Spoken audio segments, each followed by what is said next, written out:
Hello friends, welcome to my channel Media Creation Club with the latest updates. In this short video you can see the how to make the bricks with the dough. You can see they have the size of the bricks normally, and then they make the dough.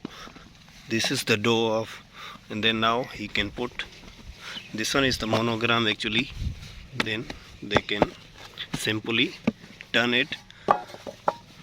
Then this one is the brick monogram. That is very simple and easy procedure that they do. Then after this dry, they will put there in the fire station to burn this all bricks.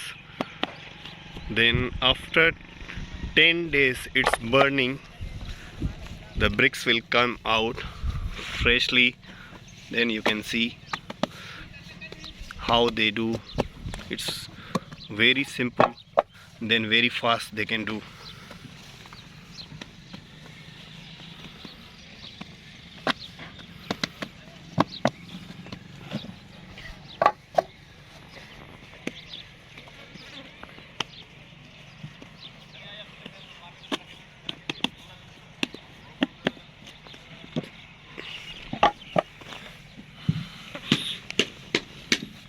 So this is the dough.